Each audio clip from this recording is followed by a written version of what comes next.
Daily எனக்காக வந்து என்னோட பேச முயற்சிக்கிறவங்க எல்லாருக்கும் நான் வந்து இன்னைக்கு நன்றி சொல்லிக்கிறேன்.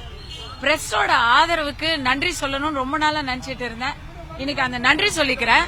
நன்றி சொல்ற அதே நேரத்துல ஒரு விண்ணப்பம், நிறைய மீடியால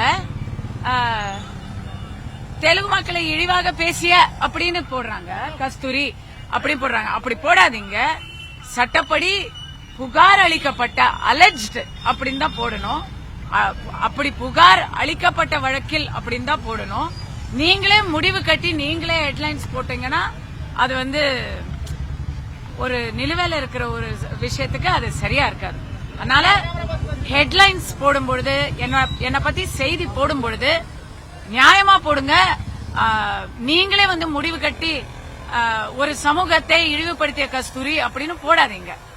அது ஏன்னா அது உண்மைக்கு புறமானது. நீங்க வந்து அப்படி புகாரில் வழக்கு சந்தித்துக் கொண்டிருக்கும் கஸ்தூரி போடுங்க, அது நியாயம். கேஸ் நடக்குதுங்கிறத வந்து ஹெட்லைன்ஸ்ல போடலாம். ஆனா நீங்களே ஜட்ஜ்மெண்ட் கொடுக்காதீங்க. இதை நான் ஒரு விண்ணப்பமா வச்சுக்கிறேன். அப்புறம் எனக்கு பிரஸ் எந்த அளவுக்கு ஆதரவு கொடுக்குறீங்களோ அதே போல பப்ளிக் எனக்கு வந்து இந்த நிமிஷம் வரைக்கும் ட்விட்டர்ல என் போன் என்கிட்ட இன்னும் வரல. நேத்தே வந்து ரொம்ப கெஞ்சி கூத்தாடி வேற ஒருத்தர் போன்ல இருந்தா பதிவு போட முடிஞ்சது. எனக்கு இன்னும் பப்ளிக் சோசியல் மீடியா ஆக்சஸ் எனக்கு இன்னும் கிடைக்கல.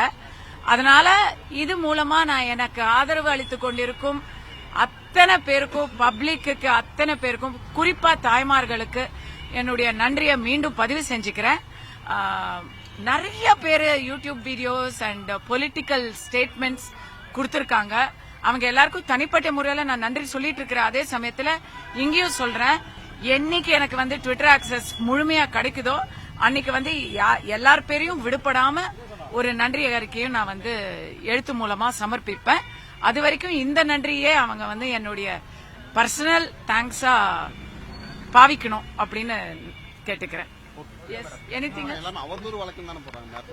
இல்ல சிலர் அதான் சொன்ன, சிலர் வந்து ஒரு சமூகத்தை இழிவாக பேசிய கஸ்தூரி, பெண்களை இழிவாக பேசிய கஸ்தூரின்னு அவங்க ஹெட்லைன்லயே அப்படி போட்டுடுறாங்க. அப்படி போட்டா வந்து அது நியாயமே கிடையாது. அதனால அப்படி போடாம சட்டப்படி என்னவோ அது அவதூற வழக்கில் அப்படின்னு சொல்லலாம். அவன் நீங்களே முடிவு பண்ணிடக்கூடாது இல்லையா?